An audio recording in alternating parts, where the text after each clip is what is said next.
Sahabat Darbe, mari kita lanjutkan ngobrol kita bersama narasumber kita pada pagi hari ini. Wajar ya kalau umpamanya tadi berpindah dari bisnis utama yang travel tadi, ya pindah ke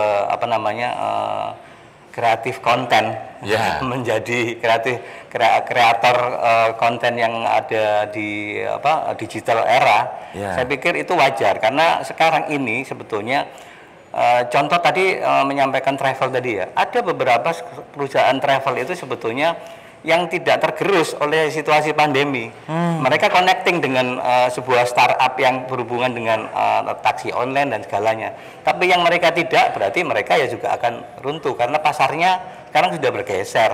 Bahwa yang dimauin oleh masyarakat itu adalah yang serba cepat. Ya, itu betul. Serba cepat, kemudian serba real time, serba kreatif, serba baru.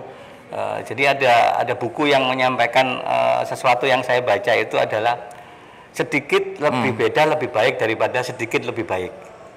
Pak, boleh diulangi Pak, ini highlightnya ini bagus. Jadi ini. ada nanti buku ditulis Pak di bawah di sini kalau misalnya nanti ada kesempatan di podcast kami Pak. Oke.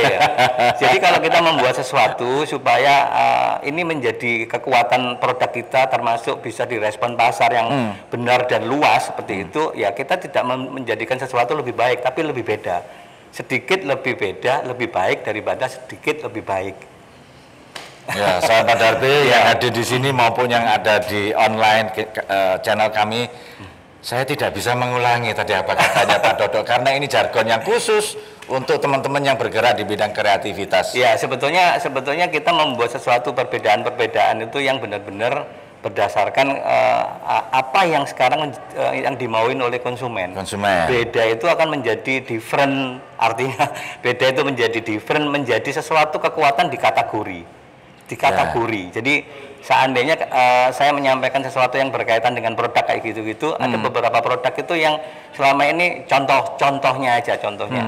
Kalau umpamanya ada nasi pecel dari beberapa daerah gitu ya, pecel ini, coba sih kita bikin nasi pecel yang ada touching yang beda. Contohnya pecel bumbu hijau. Saya pikir itu pecel, jadi dia keluar dari kerumunan. Produk dia yang pecel apa sih, pecel bumbu hijau, enggak tahu nanti campurannya mau dikasih green tea atau mau dikasih apa, tapi pecel ini sudah menjadi bagian dari beda tadi. Oh ya, apa ya pecel bumbu hijau aja, mungkin rasanya sama, yang lainnya sama, bumbunya aja hijau. Mungkin akan menguatkan juga. Jadi ada beberapa teman-teman UMKM itu datang ke saya, sempat, Pak saya mau bikin makanan tapi saya enggak tahu mau bikin apa. Ya sudah, mau bikin kuliner ya, Ibu datang aja ke rumah makan Padang, gitu ya. Datang ke situ, terus habis itu apa aja di situ ada menunya kan macam-macam, ada ayam pop, ada paru, ada rendang, ya udah.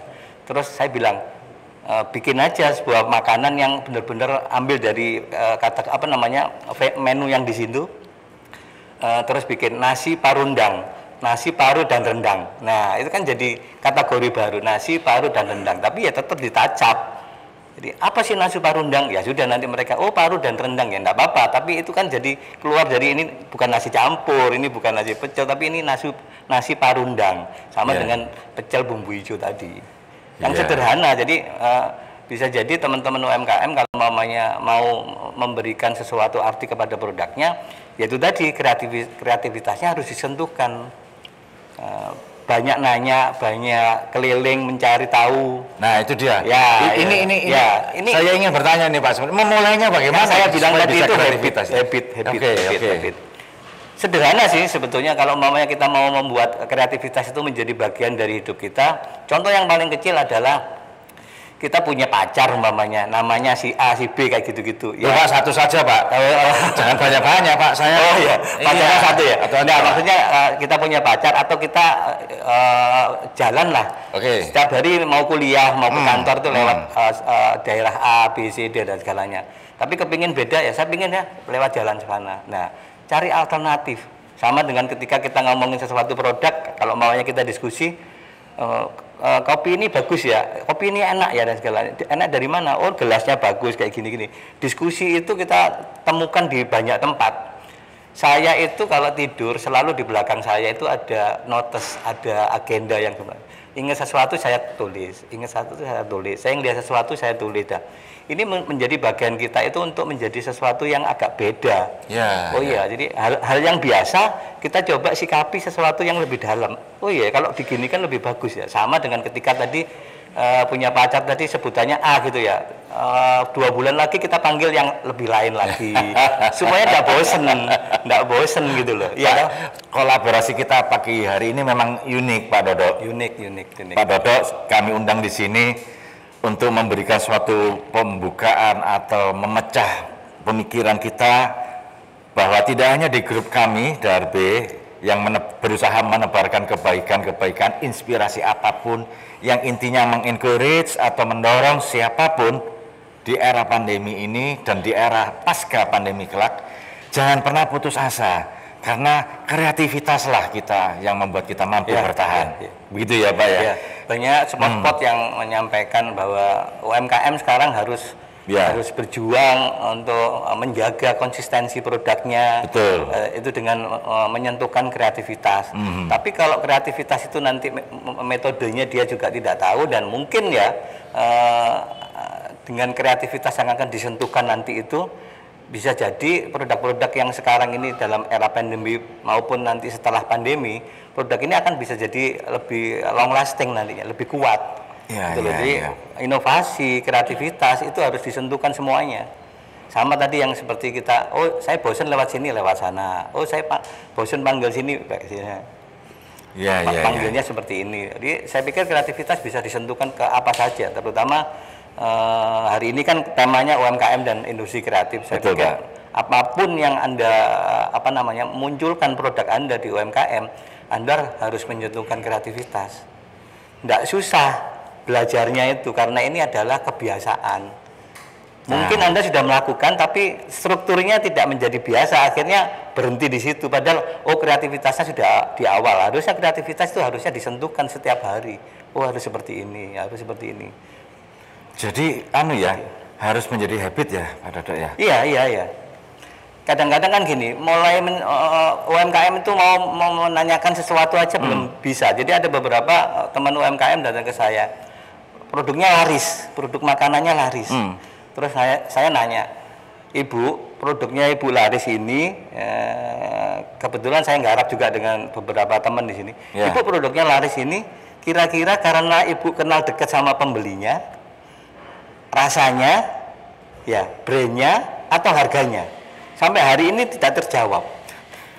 Nah, itu yang sebetulnya memulai kreatif itu masuk di situ. Ketika Anda tahu tentang siapa yang beli, kenapa harganya cocok dan segalanya, kreativitas bisa masuk. Tapi tidak tahu kenapa ya produk saya ini kok laris. Tapi someday kira-kira produk ini nggak laris gitu juga bingung dia. Laris saja nggak bisa jawab. Apalagi nggak laris. Iya, nggak bisa jawab. Laris itu nggak bisa jawab dia. Jadi kenapa ini? Iya Pak, kenapa ya? Nah, buat saya informasi itu adalah bahan baku untuk kita membuat kreativitas. Contohnya umpamanya, kenal dengan saya, dan rasanya, ya sudah. Sebetulnya rasa ini kan kekuatan. Kalau kita ngomongin jual makanan kan sebetulnya core produk ini paling penting. Kalau jual makanannya biasa-biasa aja, nggak enak sebetulnya itu kan nanti nggak bertahan lama. Tapi kalau umpamanya unik dan enak dan segalanya itu unik, enak dan bermanfaat. Sebetulnya itu unik, enak dan bermanfaat. Itu akan menjadi produk itu bisa jadi direspon positif sekaligus repeat ordernya lumayan panjang.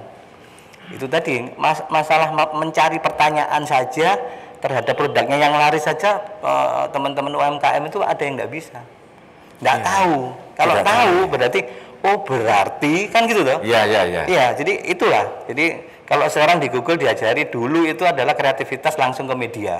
Tapi sekarang ada bundaran satu di atasnya adalah database. Nah, database tadi yang saya sampaikan adalah berarti yang suka dekat dengan saya, membeli produk saya adalah ini. Yang suka rasanya seperti ini. Nah, itu nanti dikupas, dioncei. 4 hal ini yang menjadi kekuatan produk saya itu ternyata ini lemah, ini yang kuat. Nah, kalau tidak punya ini, kreativitasnya buntu. Mereka tidak tahu kreativitas mau saya masukkan di mana ketika saya tidak tahu ini produk saya kok laris. Kenapa? Aneh kan? Cuman enak aja nggak kuat juga gitu loh. Ya.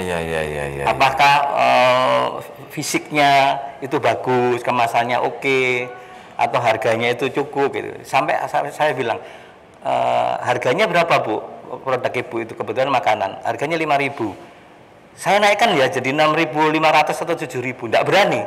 Padahal saya mau jamin, saya nanti mau bantu Ibu touching supaya harganya 6.500 itu atau 7.000 itu tidak masalah. Ya. Sampai hari ini enggak berani, takut. Nah, karena dia enggak punya, itu tadi.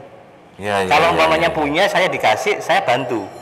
Kreativitasnya seperti apa supaya jadi 7.000. Oke, ini menarik Pak Dodo. Jadi sebenarnya masalah pricing itu kan sensitif ya, sensitif itu. Tapi masih bisa ditwist ya, masih bisa dikemas, masih di ini. Contoh yang paling kecil tadi saya sempat cerita juga ada 2 hal. Ini cerita makanan ya, UMKM. Iya, betul. Cerita makanan, tapi ke produk yang lain sama aja. Pemirsa, rupanya kita harus minum rehat kopi, tapi cuma beberapa detik saja. Jangan kemana-mana, oke?